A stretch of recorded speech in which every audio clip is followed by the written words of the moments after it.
सुनते हो जी, हाट जाने का समय हो गया है। आज भी नहीं जाओगे क्या? जाकर भी क्या करूं सीता, पिछली बार जितने गमछे लेकर गया था एक भी नहीं बिका। लोगों के पास अपने घर चलाने के पैसे नहीं हैं, कपड़ा कौन खरीदेगा।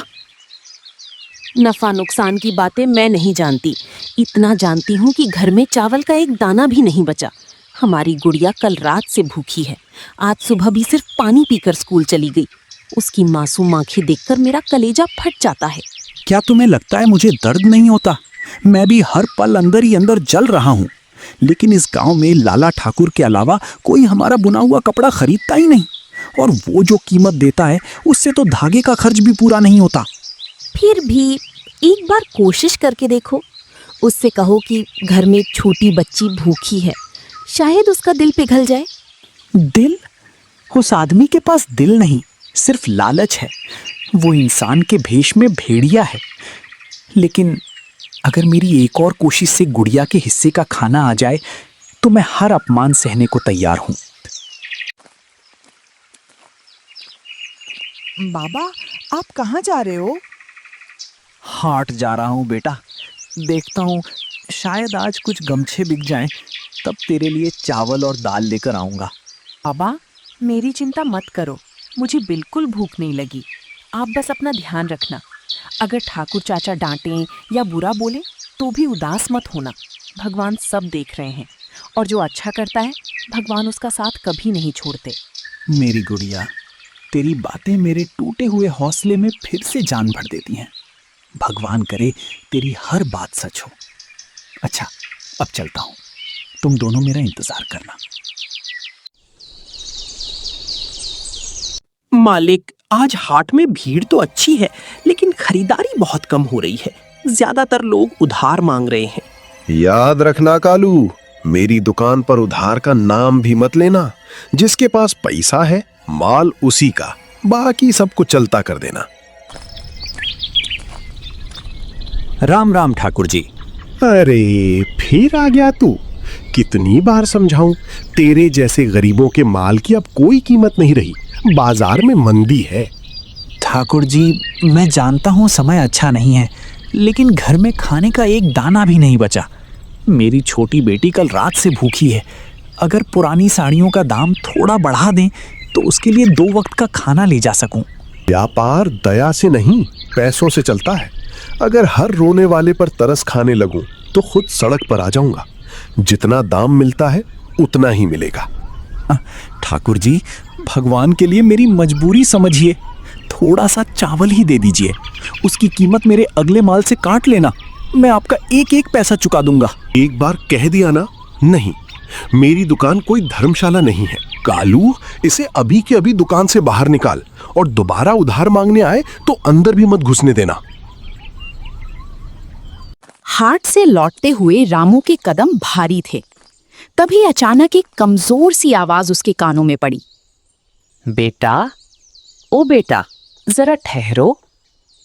रामू ने इधर उधर देखा। एक पुराने बरगद के पेड़ के नीचे एक बूढ़ी औरत थकी हारी बैठी थी। उसके होंठ प्यास से सूख चुके थे और चेहरा बेहद कमजोर लग रहा था। अरे माँ, आप इस सुनसान जंगल में अकेली? आपकी ये हालत कैसे हो गई? बहुत दूर से चली आ रही हूँ बेटा, प्यास के मारे गला सूख गया है। अगर थोड़ा सा पानी मिल जाए तो शायद जान बच जाए।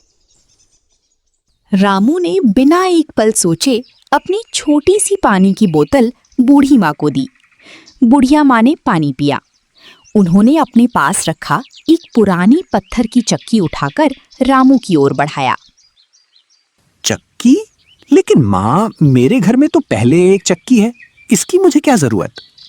ये साधारण चक्की नहीं है बेटा, इसमें एक अनोखा वरदान छिपा है। जब भी तुम इसे रात के सन्नाटे में सच्चे मन और बिना किसी लालच के चलाओगे, ये सोने और चांदी जैसी अनमोल सिक्के देगा। मगर मेरी बात ध्यान से सुनो, अगर कभी किसी ने लालच, स्वार्थ या बुरी नीयत से इस चक्की को चलाने की कोशिश की तो यही चक्की उसके लिए विनाश का कारण बन जाएगा।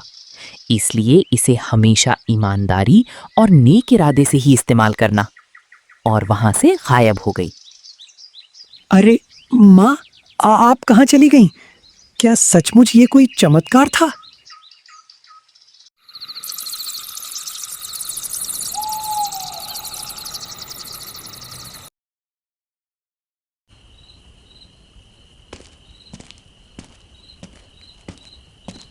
अरे इतनी देर कहाँ लगा दी? मैं तो डरी गई थी। और आपके हाथ में ये क्या है? सीता, गुड़िया, आज मेरे साथ ऐसा चमत्कार हुआ। जंगल में मेरी मुलाकात एक रहस्यमयी बुढ़िया माँ से हुई। उन्होंने मुझे ये चक्की दी है। चक्की? लेकिन हमारे घर में तो पहले से एक चक्की है। यही तो चमत्कार है। उन्होंने कहा, अगर इसे रात के समय सच्चे मन से और बिना किसी लालच के चलाया जाए तो ये सोने और चांदी के सिक्के देता है। क्या सचमुच ऐसा हो सकता है? मुझे भी विश्वास नहीं हुआ था, लेकिन एक बार आजमाने में क्या हर्ज है।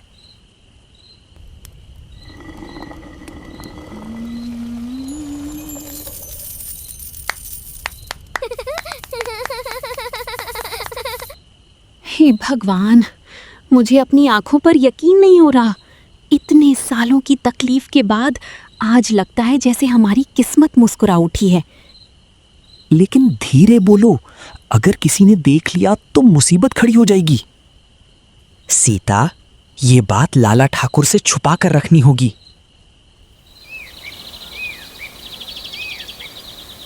अरे भाई, सुना तुमने?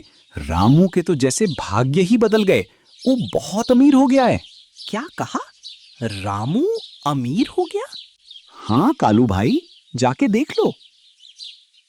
ये खबर मालिक को अभी बतानी होगी।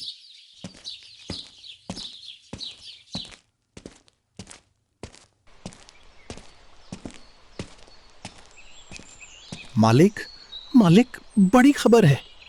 अरे क्या आफत आ गई? इतना शोर क्यों मचा रखा है? मालिक, वो रामू अब बहुत अमीर हो गया है। नया घर बनवा रहा है, गांव वालों की मदद कर रहा है और पैसे ऐसे खर्च कर रहा है जैसे उसके पास खजाना हो। ये कैसे हो सकता है?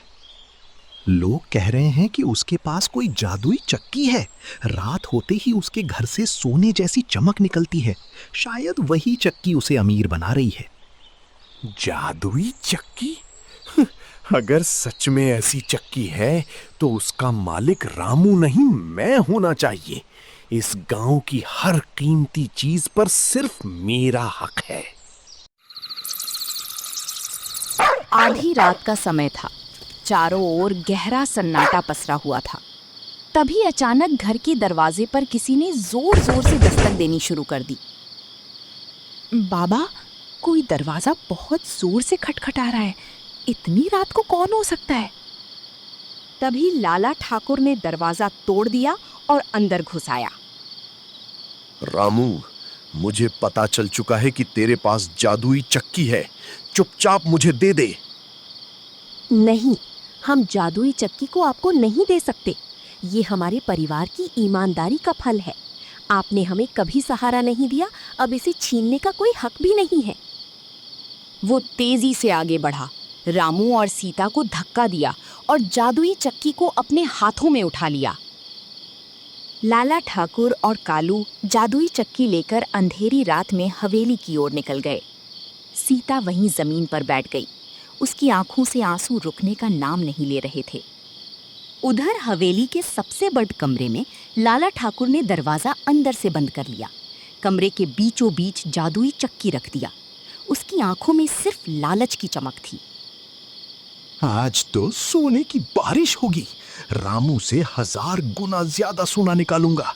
फिर इस पूरे इलाके का सबसे बड़ा महल बनवाऊंगा। चल चक्की, सोना दे, हीरे दे, दौलत दे। शुरू में चक्की तेजी से घूमने लगी, लेकिन अचानक चक्की के भीतर से काले विशाल भंवरों का झुंड निकल पड़ा। अरे ये क्या? भंवरे! भंवरे उसके चारों ओर मंडराने लगे और उसे डंक मारने लगे। मेरी आंख, कोई मुझे बचाओ, मैं मर जाऊंगा। लगता है अंदर बहुत बड़ा अनर्थ हो गया। नहीं, मैं दरवाजा नहीं खोलूंगा। कहीं वो भंवरे मुझे भी घेर लें तो। मैं यहां से भागता हूं। डर के मारे कालू वहां से भाग निकला और लाला ठाकुर को उसके किए की सजा मिल गई।